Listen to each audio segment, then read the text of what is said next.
Привет, мои дорогие! Спасибо, что смотрите это видео. Сегодня я вам покажу, как в домашних условиях сделать уникальный скраб для тела, который идеально подходит для отшелушивания, питания и увлажнения кожи любого возраста. Сегодняшний скраб удобен в применении, можно хранить неопределенное количество времени при комнатной температуре в идеально закрытом виде. Этот скраб подходит для всех типов кожи. Обязательно соблюдайте порядок добавления всех ингредиентов. Вы можете использовать этот скраб в момент посещения сауны или бани. Также этим скрабом можно пользоваться и в домашних условиях. После распаривания кожи, после душа, после расслабляющей горячей ванны отскрабируйте свою кожу, и в течение недели ваша кожа будет бархатистой и шелковистой. Этот скраб можно хранить при комнатной температуре, главное, чтобы он был плотно закрыт. Количество скраба, который я сегодня вам предлагаю вместе со мной сделать, достаточно для применения его в течение месяца. Раз в неделю, нанося этот скраб, вы получите гладкую и шелковистую кожу. После применения этого скраба поделитесь своим впечатлением и напишите свой отзыв в комментариях.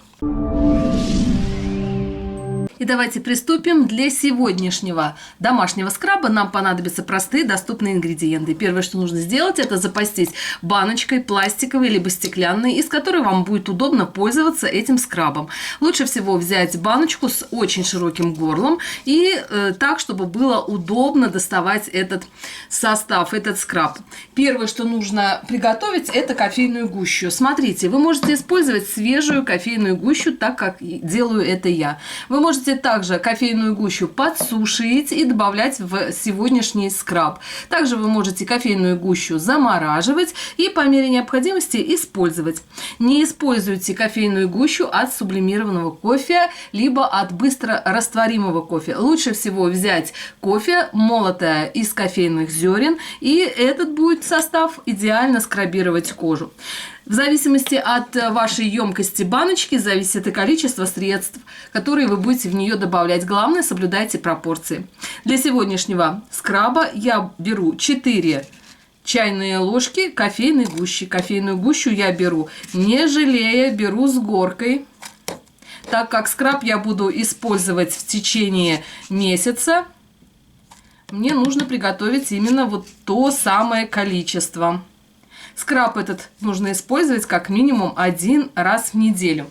Итак, следующий компонент для сегодняшнего скраба нам понадобится сода. Сода – это наилучший очищающий компонент, который хорошо смягчает кожу, хорошо отшелушивает, помогает кофейной гуще также скрабировать кожу. Нужно взять 2 чайные ложки пищевой соды.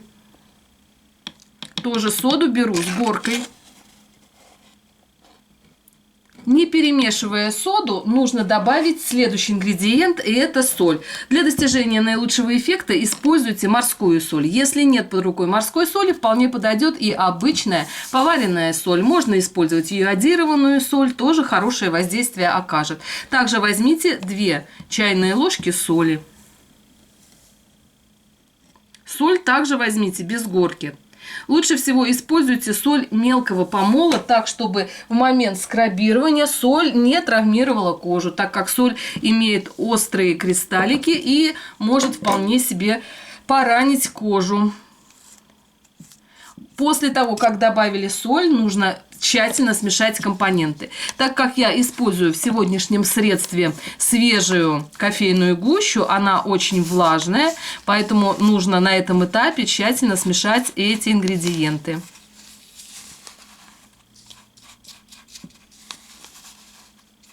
Так, чтобы они равномерно распределились.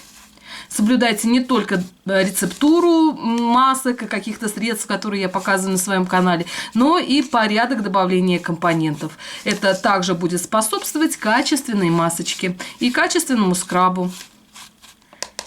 Следующий компонент нам понадобится оливковое либо подсолнечное масло. Можно использовать масло и розы. То масло, которое я надеюсь, вы также вместе со мной приготовили.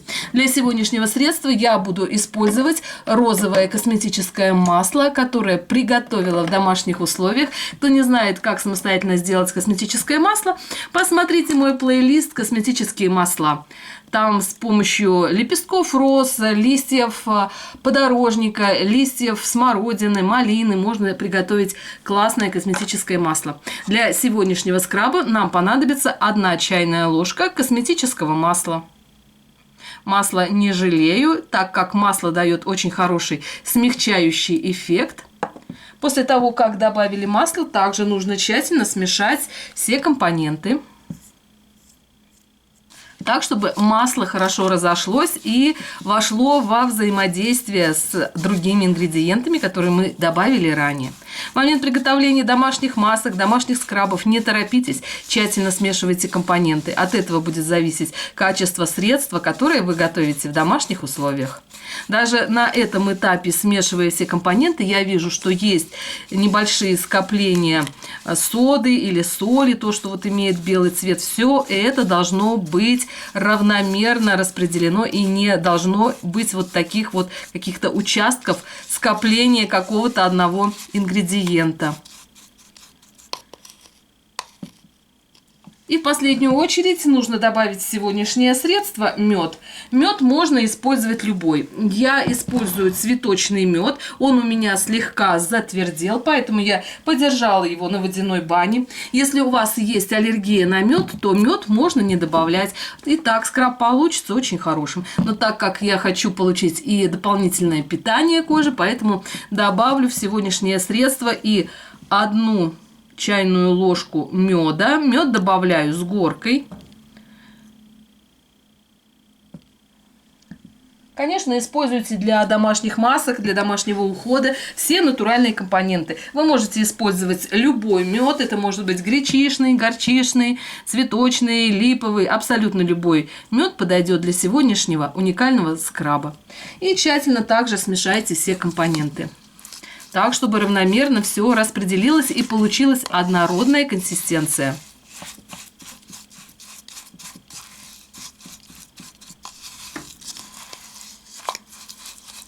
Все свои рецепты домашних масок и домашних уходовых средств я показываю на своем канале в реальном режиме времени. Достаточно 8 минут для того, чтобы приготовить качественное средство для омоложения кожи в домашних условиях. Тщательно размешали.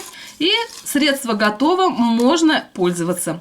Используйте этот домашний скраб как минимум 1 раз в неделю. Для достижения наилучшего эффекта перед применением этого скраба распарьте кожу, если у вас нет противопоказаний. Распаренную кожу промойте мочалкой с гелем, либо с мылом, любым средством, которым вы привыкли мыть свое тело. Затем нанесите этот скраб на кожу. В момент нанесения слегка скрабируйте кожу. После того, как нанесли этот скраб на все тело, оставьте его примерно на 5-7 минут. Затем приступайте к скрабированию кожи. Скрабирование делайте мягкими движениями, круговыми, так, чтобы не было болевых ощущений. Скрабирование должно продолжаться не более 7 минут. Затем оставьте этот скраб еще на 5 минут. Затем смойте комфортной для вас температурой водой. После применения этого скраба промокните кожу махровым полотенцем, и ваша кожа не будет нуждаться в дополнительном нанесении питательного лосьона либо какого-то масла. Обязательно поделитесь этим видео со своими друзьями, мамами, подругами, для того, чтобы как можно больше женщин знали о простых способах